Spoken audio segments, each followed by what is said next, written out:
Buongiorno, ben ritrovate e ben ritrovati, questo è 7 in punto. Questa mattina ci occupiamo di economia, o meglio ci occupiamo di una questione che va anche oltre l'ambito economico, perché abbracciamo tutto il momento difficile che stiamo vivendo, non da ieri, non dall'altro ieri, ma ormai da tempo. Addirittura potremmo rifarci alla crisi Lehman Brothers del 2008 se volessimo, ma perlomeno ci limitiamo a un'analisi di quelli che sono gli ultimi periodi, gli ultimi momenti di questa crisi congiunturale, così abbiamo voluto intitolare la trasmissione Congiuntura difficile di questa mattina. Lo facciamo con una persona che si occupa di formazione e che ha dunque anche un osservatorio, chiamiamolo abbastanza privilegiato, sulla situazione della nostra realtà produttiva, delle nostre imprese, di tutto quello che costituisce il mondo che porta avanti l'economia delle nostre realtà. È per questo che andiamo a ringraziare di essere con noi e a salutare Roberto Baldo, che è il responsabile di attività e progetti finanziati di Forema. Buongiorno a lei, dottor Baldo. Buongiorno a tutti, grazie. Grazie di essere con noi, una volta tanto, lo ribadiamo, non è la prima volta che parliamo di Forema, voi esistete dal 1983, siete Esatto. un ente di formazione che ha anche un po' precorso i tempi, perché magari nell'83 la formazione non era così considerata come magari lo è al giorno d'oggi, o ci sbagliamo? No, assolutamente. Noi ci occupiamo appunto dall'83 di lavorare sulle competenze delle persone. Io normalmente quando presento la nostra società mi piace definirla un provider di opportunità, cioè il nostro mestiere è quello di accompagnare la transizione dei sistemi produttivi, dei sistemi industriali, fornendo alle persone che lavorano all'interno dell'azienda, ai vari livelli, ma anche a chi vuole entrare nel contesto produttivo, strumenti e occasioni per imparare nuove metodologie, nuove conoscenze e alla fine nuove abilità proprio per sostenere lo sviluppo del sistema produttivo. Allora, specifichiamo sempre per chi ci ascolta da casa che magari non lo sa, Forema è un ente di formazione di Assindustria Veneto Centro, sì, che è questa realtà importante che è nata con la fusione delle due realtà di associazioni industriali, Un'Industria Treviso e Confindustria Padova. No? Esatto. Da quanti anni esiste Assindustria? Sono diversi anni, no? Allora, Assindustria come Veneto Centro come nuovo soggetto giuridico esiste dal 2018, quindi ormai siamo fresco, ma eredita una forte tradizione delle due associazioni territoriali, quindi insomma è un soggetto oggi di primo livello a livello nazionale come rappresentanza, come numero delle aziende associate e quindi anche come capacità di lettura dei trend e delle dinamiche di questo territorio. Con il nostro ospite questa mattina avremmo voluto parlare di una quarantina di argomenti, non si può, visto che in mezz'ora si farà fatica a trattarne 2 o 3, ma dottor Baldo, congiuntura difficile, dal suo punto di vista della formazione, cioè oggi le aziende, le nostre aziende, il nostro Triveneto, Veneto e Triveneto, come sono? Cioè nel senso, a che punto si trovano anche del loro cammino di crescita, perché ovviamente tutto quello che è successo non ha fatto altro che mettere in difficoltà questo percorso di crescita. Sì, allora noi veniamo da quasi un decennio di intensa trasformazione del tessuto produttivo veneto. Il Veneto è comunque una terra di manifattura, ma in cui la quota di servizi, soprattutto i servizi innovativi e tecnologici, sta crescendo sempre di più. Dal mio punto di vista oggi è riduttivo però leggere i sistemi produttivi, manifattura e servizi, perché ormai sono dei sistemi fortemente interconnessi. Ogni prodotto si porta dietro una componente di servizio, le innovazioni tecnologiche che stiamo vedendo e che abbiamo visto negli ultimi anni portano ad aumentare la quota di conoscenza che viene inglobata all'interno del prodotto e di fatto ne rappresentano una quota crescente del valore per il proprio cliente. Cliente che è sia il cliente finale che utilizza i beni che vengono prodotti dal sistema, ma sempre di più sono i mercati internazionali, perché gran parte delle nostre aziende non sono più aziende che operano semplicemente sul mercato locale, ma si muovono sui mercati internazionali, sia con un brand proprio, sono diciamo i campioni che tutti abbiamo in mente, sia magari operando all'interno di filiere molto più articolate, molto più complesse, come per esempio l'automotive, E leggere questi fenomeni ci dà anche qualche sorpresa, perché magari pensiamo, non so, grandi brand del settore auto, senza fare nomi, in realtà buona parte della componentistica viene prodotta proprio in questo territorio. Questo porta proprio il sistema a vivere dinamiche che travalicano i confini regionali, quindi ogni lettura di quello che sta succedendo in questo territorio del Veneto e del Triveneto deve comunque essere raccordata con quello che sta succedendo a livello globale. In queste settimane poi insomma questi fenomeni sono particolarmente evidenti, legati ai problemi degli approvvigionamenti energetici, ma anche agli approvvigionamenti delle materie prime, proprio per far capire come queste regioni, questo macro territorio vive di apertura con i contesti dei mercati internazionali. Lei citava proprio l'automotive, sentivamo degli esperti che dicevano mancano proprio le materie prime per creare le lamiere delle carrozzerie delle automobili, per cui si blocca la produzione, si rallenta. Già hanno vissuto un biennio nel settore auto che è stato disastroso, ma indubbiamente, dottor Baddo, con lei volevamo soprattutto sottolineare un ruolo che voi avete cruciale ormai, cioè la formazione. Adesso le aziende, è vero, sempre secondo un'indagine di Forema, le aziende si stanno muovendo nel senso di assunzioni, però di assunzioni di diciamo, personale specializzato.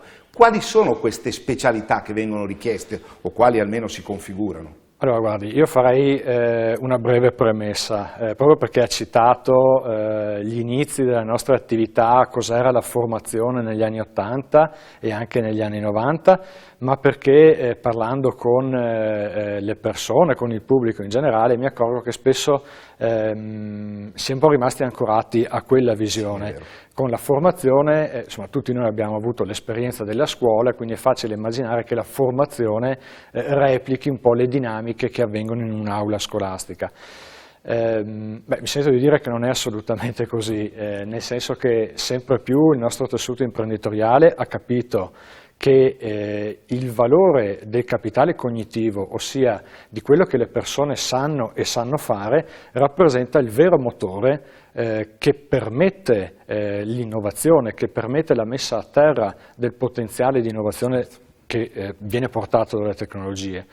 Ma il ruolo del capitale cognitivo è fondamentale anche nella capacità di individuare nuove soluzioni e quindi risolvere i problemi, abilità che oggi sono quanto mai richieste proprio perché il contesto nel quale operiamo è sempre più perturbato ed è difficile pensare a soluzioni programmatiche o preordinate, ma si chiede comunque alle persone di essere ingaggiate all'interno dei processi produttivi e di riuscire a individuare le strade migliori per raggiungere gli obiettivi aziendali. Allora, fatta questa, scusate, breve premessa, però aiuta a capire anche qual è un po' il nostro ruolo e qual è il senso delle nostre survey. Noi ormai da anni realizziamo queste analisi che ci servono fondamentalmente per capire due cose. Quali sono i trend del nostro settore della formazione, quindi gli argomenti, i target, le motivazioni che portano le aziende a investire in formazione. Dall'altra cerchiamo di capire quali sono i trend invece del mercato del lavoro, cioè come cambia il fabbisogno di competenza da parte delle imprese. E qui veniamo un po' al punto di oggi. Allora, negli ultimi anni noi abbiamo assistito a grandi investimenti hard, quindi in attrezzature, in materiali, ma anche in software, quindi in tutte quelle componenti che generalmente vanno sotto il cappello di Industria 4.0 e che avevano l'obiettivo di traghettare i sistemi produttivi dai vecchi schemi di manifattura a una manifattura più avanzata, digitale, cosiddetta smart. L'effetto immediato però che si è prodotto all'interno dei contesti aziendali è che questo tipo di innovazione non ha riguardato solo le linee produttive, ma a cascata è andata a toccare tutti i dipartimenti aziendali, quindi la parte di uffici, la progettazione, ma anche i processi amministrativi, i processi commerciali, eccetera.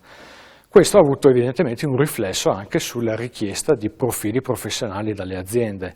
Oggi è uno dei nodi che l'imprenditore si trova a dover sciogliere quotidianamente. Operiamo in un contesto che non è favorevole, banalmente da un punto di vista demografico, è un tema con cui stiamo già facendo i conti oggi e che non è risolvibile nell'arco di qualche anno, perché sono trend che hanno bisogno di decenni per essere in qualche maniera invertiti o corretti. Dall'altra parte c'è proprio un tema di nuove competenze che vengono richieste e questo è uno dei dati, a mio avviso, molto interessanti che sono nati dalla survey che abbiamo realizzato questa primavera. Infatti alla domanda che abbiamo un po' fatto al panel di più di 200 aziende venete che abbiamo coinvolto, intanto se stanno cercando del personale, quasi il 90% ha confermato che ha almeno una vacancy aperta. Sì. E di questa grande fetta di aziende la quasi totalità dichiara di non riuscire a trovare i profili professionali richiesti. Ma prima ancora di entrare nel merito di quali profili, è stato interessante capire il perché stanno cercando nuovo personale. E qui nasce un primo dato, a mio avviso, interessante, soprattutto letto rispetto per esempio all'anno scorso. Allora c'è una metà dei rispondenti che comunque chiede più personale perché sono aumentate le attività. E questo è un dato positivo, sì, perché nonostante la crisi energetica, nonostante le difficoltà nei mercati di approvvigionamento, il fatto che l'imprenditore veda nel medio periodo un aumento delle attività e quindi un aumento del fabbisogno di personale è un dato positivo, perché comunque c'è un trend, viene letto un trend di crescita nel medio periodo. Un quarto dei rispondenti chiede nuovo personale per far fronte ai normali processi di turnover, quindi i pensionamenti, le dimissioni volontarie, eccetera. Il dato nuovo, se vogliamo, è del restante quarto, che invece ricerca nuovo personale per una crescita di carattere qualitativo, cioè si creano nuovi ruoli in azienda, devono essere avviati nuovi processi, ci sono nuove attività che devono essere presidiate. Allora qui entrano in gioco le competenze che vengono richieste alle persone, perché molto spesso si tratta di vere innovazioni organizzative trainate da quei processi di digitalizzazione, nella massima parte dei casi, che richiedono appunto nuove competenze che è molto difficile trovare sul mercato. No, l'aspetto anche di una Forema, una realtà come Forema che nasce nel 1983. Esatto.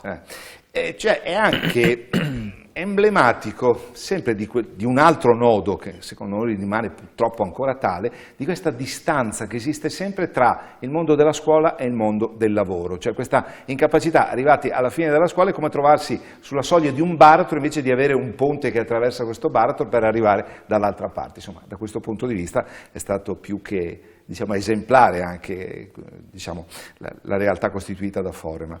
Però, insomma, oggi come oggi voi siete chiamati appunto a un ruolo importante perché esiste questa articolazione di richieste che non è sempre così semplice da soddisfare. Esatto, esatto. Allora, diciamo che in buona parte circa la metà delle richieste, delle vacancy espresse dalle aziende riguarda i reparti produttivi. Però attenzione, non stiamo parlando semplicemente di operai, qui non stiamo parlando di braccia, stiamo parlando di teste e di braccia, nel senso che anche il ruolo agito in produzione, o meglio, il lavoro che concretamente viene svolto è sempre meno un lavoro meramente esecutivo, tra virgolette a bordo macchina, che è un po' l'immaginario che abbiamo tutti, ma è un lavoro di gestione di un processo, di gestione di dati che nascono da quel processo. E quindi accanto alle specializzazioni tradizionali che sono un dato, se vogliamo, strutturale di questo sistema, quindi figure come il saldatore, il montatore meccanico, il carpentiere, eccetera, non è sufficiente fermarsi alla denominazione della figura professionale, bisogna scavare un po' più a fondo, bisogna un po' capire all'interno di quel contesto produttivo che cosa significa svolgere quella mansione, quel ruolo. Dall'altra parte, l'altra metà, diciamo, delle richieste riguarda gli altri profili di carattere più impiegatizio o manageriale, perché anche questo è un dato che segnala un po' l'evoluzione del sistema economico veneto, che quindi nuove figure professionali che vadano a presidio di tutti quei processi collaterali, se vogliamo, alla produzione vera e propria, ma che servono a generare valore per il mercato e per il cliente. Quindi tutta la parte di progettazione che risente evidentemente poi delle nuove tecnologie che sono state implementate in azienda, tutta la parte di relazione con il mercato. Volutamente non parlo di marketing e di commerciale, perché in realtà sono delle figure che si compenetrano sempre di più e che nascono appunto da una proficua interazione con il cliente, quindi un ascolto del bisogno, la traduzione di quel bisogno in prodotto e servizio e poi la sua messa a terra per arrivare appunto al cliente. Ecco, scavando poi nei singoli contesti produttivi ci accorgiamo che il ruolo realmente agito all'interno delle aziende, quindi quello che viene ricercato dall'imprenditore non è solo il know-how tecnico, quindi il saper fare, ma si porta dietro anche altre due componenti fondamentali. Da una parte le cosiddette competenze trasversali, quindi la capacità di lavorare in un gruppo, il problem solving, la comunicazione, tanto per citarne qualcuna, che hanno a che fare con la capacità della persona di utilizzare il proprio know-how tecnico, quindi il saper fare, all'interno di un contesto organizzato. Perché lavorare in un'organizzazione è diverso dal agire il ruolo, diciamo, come singolo. L'altra componente, un po' più nuova se vogliamo, è quella legata alle digital skills. Se ne parla molto, per digital skills non intendiamo, cioè non è che dobbiamo tutti diventare dei programmatori, tanto per essere chiari. Certo. Digital skills significa molto semplicemente essere in grado di utilizzare in maniera professionale quelli che sono gli strumenti di lavoro correnti, che oggi sono digitali. Per fare un esempio giusto per capire, un conto è avere un profilo Facebook che poi è un po' o Instagram, ecco, per le nuove generazioni, o TikTok. Un conto è utilizzarlo come canale di comunicazione verso il mercato. Quindi magari la competenza tecnica che ci sta dietro è simile, ma l'orientamento al risultato, il tipo di messaggio che vado a veicolare è completamente diverso. Ecco, oggi quello che viene richiesto alle persone in azienda nasce un po' dall'intersezione da questi tre insiemi ideali. È quello che, se vogliamo, in letteratura viene chiamato il modello degli hybrid jobs. No, ma sa, lei quando parla di social e quando si sentono persone che dicono noi lavoriamo con i social, uno può anche sorridere pensando invece a questa bivalenza che hanno i social, importantissima, e diventano uno strumento di lavoro molto importante, non solo uno strumento di altro tipo, ognuno ne fa l'utilizzo che preferisce, ma sono diventati strumenti di lavoro molto importanti, molto significativi.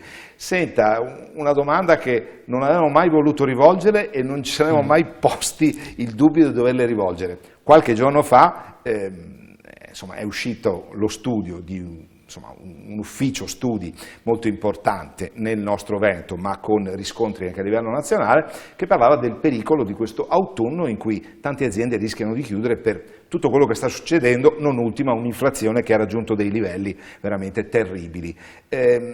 Esiste, secondo lei, effettivamente il pericolo che questa benedetta inflazione diventi stagflazione, con questo termine che terrorizza solo a pronunciarlo, che significa praticamente una specie di paralisi totale di quella che è l'attività produttiva? Insomma, solo prefigurare uno scenario così, pensandolo, è terrificante. Immaginiamolo se si verificasse. Allora, io non ho la sfera di cristallo, lungi da me dal fare previsioni. Quello che posso dire però è un po' questo. L'urgenza da parte delle imprese di lavorare sul capitale cognitivo, sul capitale umano, sul reclutamento delle persone, segnala che uno dei fattori di cui dobbiamo sempre tener conto è che senza le persone giuste, le persone formate, il sistema produttivo non va avanti. Quindi è un'emergenza anche questa, che metterei sullo stesso piano dell'emergenza energetica e della crisi dell'acciaio, tanto per dirne una. Però su questo devo dire che ci sono degli strumenti già operativi o di imminente operatività che possono aiutare nel mitigare perlomeno già da quest'autunno questi fattori di crisi. Mi riferisco in particolare al programma GOL. Sì. Il programma GOL è un'iniziativa finanziata dal PNRR di cui si parla continuamente, adesso finalmente entriamo anche nell'operatività, e che viene gestito dalla Regione del Veneto, in particolare dalla Direzione Lavoro. L'obiettivo di GOL è proprio quello di dare la possibilità alle migliaia di persone che comunque non sono oggi attive sul mercato del lavoro, darà loro la possibilità di accedere a percorsi di orientamento, a percorsi di formazione che non sono finalizzati a facciamo il corso, sono finalizzati a prepararli, a motivarli, a dargli tutti quegli strumenti necessari per entrare in azienda e quindi andare a colmare questi gap, questi skill gap che il sistema produttivo continua a denunciare. Senti, noi non le vogliamo far fare neppure una valutazione di carattere politico, è che già con una classe politica, come dire, un po' discutibile come quella che abbiamo noi in generale, perché insomma purtroppo la classe politica in tutto il mondo, trovarsi a fronteggiare tutte queste criticità, non sono da invidiare, ecco, i decisori cosiddetti, perché con una pandemia che non è vero che sia finita, con una guerra che non è vero che sia finita, con un'inflazione che è a questi livelli, insomma sono tanti aspetti, tante criticità che non è che siano la criticità del quotidiano, dell'ordinario, sono criticità che hanno una complessità, insomma, globale, non indifferente. Sì, assolutamente. In questo momento ai vari livelli di governo c'è una grande responsabilità nell'utilizzo, ripeto, di leve e strumenti che fino a un paio d'anni fa mai ci saremmo immaginati. Però, insomma, i primi risultati li stiamo vedendo, quindi insomma, abbiamo fiducia che le cose vadano avanti. Sì, indubbiamente. No, perché sa, c'è solo una questione come il prezzo dei carburanti, che allora ci riporta all'annosa questione del sviluppiamo la rotaia e non la gomma, cioè qua si va a ritroso in questioni che ci portiamo avanti dal secondo dopoguerra del Novecento e che sono ancora lì a mostrarsi in tutta la loro tragica realtà, perché veramente noi da questo punto di vista accusiamo anche dei ritardi che sono, insomma, per fortuna che esistono le realtà formative come la vostra, potremmo dirlo, cioè meno male che l'Italia, quando si chiamava ancora Confindustria Padova, se non andiamo errati, cioè, allora si pensò a creare questa realtà formativa quando ancora non si ponevano certe criticità, ma magari si guardava nell'ottica di affrontare un domani, che non si sa quanto domani fosse stato, una difficoltà di carattere contingente come quella che ci troviamo adesso ad affrontare, ed è stato veramente molto lodevole. Dopo, sulla scorta della vostra esperienza, sono nate tante realtà di formazione, però voi insomma in questo senso rimanete una realtà pioniera da questo punto di vista. Beh, io la ringrazio dei complimenti, diciamo che il nostro lavoro ovviamente ha l'obiettivo di aiutare le aziende a costruire un futuro più sostenibile da tutti i punti di vista. Però è vero, ci sentiamo anche un ruolo di carattere sociale, nel senso che lavorare sulle competenze delle persone ha il grande vantaggio che crea, diciamo, degli elementi, degli strumenti che non si consumano, tra virgolette, o meglio che poi aiutano questo territorio ad essere sempre più attrattivo, che permettono alle persone di sviluppare un percorso di carriera e quindi in qualche maniera arricchiscono tutto il sistema, non solo il sistema delle imprese. Ed è anche uno dei motivi per cui la formazione da sempre è oggetto di investimenti pubblici, e uso il termine investimenti proprio perché l'idea è che è qualcosa che poi ritorna alla collettività, non è semplicemente una spesa, un finanziamento. No, perché indubbiamente lei ha parlato appunto di aspetto sociale, una persona che ha una formazione non si sentirà mai un emarginato nel mondo del lavoro, cioè sentirà sempre, in base alle proprie competenze, di avere quelle possibilità, quelle opportunità che gli derivano proprio dalla sua stessa esperienza formativa da questo punto di vista. Per cui con Roberto Baldo, responsabile delle attività e dei progetti finanziati di Forem, abbiamo fatto un lungo discorso che alla fine risolviamo, fortunatamente non con il sorriso, ma perlomeno con uno sguardo che guarda in maniera serena anche a quello che sarà il fatidico autunno difficile, perché da quanti anni ormai sentiamo parlare sì, di ogni autunno anno difficile? è l'autunno difficile, È sempre così, però insomma, diciamo sulla scorta anche dell'esperienza che lei ci porta e del lavoro che si sta comunque portando avanti, insomma le contromisure per replicare a tutto quanto sta succedendo esistono, si stanno preparando. Allora, diciamo che il messaggio è che ci stiamo tutti rimboccando le maniche, le soluzioni sono alla portata dell'intero sistema, ognuno insomma, credo che stia, e parlo oltre che Fore ma anche tutti gli altri enti di formazione, si stanno preparando insomma, a mettere in campo le misure più opportune per affrontare queste criticità. Diciamo che il modello che è stato ampiamente sperimentato in Veneto negli ultimi 10 anni vede una compartecipazione degli attori privati e degli attori pubblici, per cui anche le misure di GOL di fatto nascono grazie all'intervento, al potenziamento dei centri per l'impiego che hanno l'onere diciamo, di attivare le persone che oggi non partecipano al mercato del lavoro, ma vedono la stretta collaborazione degli enti di formazione, delle agenzie per il lavoro che stanno appunto collaborando per mettere in campo le migliori soluzioni sia per le persone che per le aziende. Creando quell'immagine di rete che finalmente in questo modo si risolve come tali, insomma, tante volte ci si riempie la bocca di certi termini, ma finché non c'è una attuazione da un punto di vista pratico. Un'indicazione, chiamiamola di carattere tecnico, chiediamo al nostro ospite, per avere indicazione a proposito della vostra attività. Noi avevamo ancora un vecchio indirizzo di un sito in rete, un www.forema.it. È sempre quello. È sempre quello, benissimo. È sempre quello. Per cui insomma chi vuole avere notizie e indicazioni anche sulle attività, perché immagino ci sia anche la possibilità, ci siano anche i contatti, no? Certo, allora ci sono tutti i contatti, il suggerimento è quello di iscriversi alla newsletter oppure iscriversi ai nostri canali social, LinkedIn, Facebook, Instagram, dove diamo un flusso anche più fresco e molto aggiornato di tutte le attività, i corsi in partenza, le iniziative.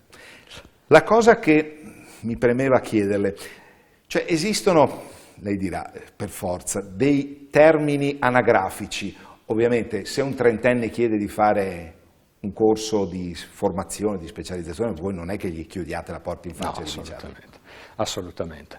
Allora, le nostre attività fondamentalmente cercano di leggere i fabbisogni delle persone, quindi non solo andare a capire quali competenze servono alle aziende, ma anche quali competenze servono alle persone, sulla base del curriculum, sulla base della motivazione, ma anche sulla base delle esperienze pregresse. Ed è per questo che quando il pubblico, i cittadini insomma, si rivolgono a Forema, ai nostri colleghi che sono operatori del mercato del lavoro, quindi anche delle figure certificate da parte della Regione, usiamo un po' delle categorie logiche, non perché incaselliamo le persone, ma perché aiuta a capire qual è il miglior servizio che possiamo dare. Quindi lavoriamo con i giovani, quindi i ragazzi di base che escono dalle scuole, da quella che era la scuola superiore o dall'università, i giovani adulti, li abbiamo un po' denominati, quindi sono i ragazzi, dico ragazzi perché insomma, in qualche maniera ci sono dentro anch'io, dai 35 ai 40-45, gli adulti, quindi la fascia diciamo fino ai 50-55 e poi il senior. Dopodiché si entra anche un po' più nello specifico, quindi misure specifiche per le donne, per le persone in difficoltà, per le persone in legge 68, quindi abbiamo tutta una serie di servizi, di progetti fortemente customizzati sulla base dei fabbisogni dei diversi target. Così riuscite ad abbracciare una gamma, non diciamo esaustiva, ma insomma piuttosto vasta anche di quelle che possono essere le diverse esigenze e diverse problematiche indubbiamente per trasformarle in opportunità, anche questo è molto importante. Il tempo a nostra disposizione purtroppo è scaduto perché tante questioni ci sarebbero da trattare. Noi per il momento la ringraziamo di essere stato con noi. Roberto Baldo, responsabile delle attività e progetti finanziati di Forum, le auguriamo una buona estate e un buon lavoro. Grazie, buon lavoro. Grazie al nostro ospite, a voi per averci seguito. 7 in punto si chiude qui e vi ridà appuntamento ai prossimi momenti di approfondimento in cui affronteremo temi di estrema attualità. Buona giornata e arrivederci.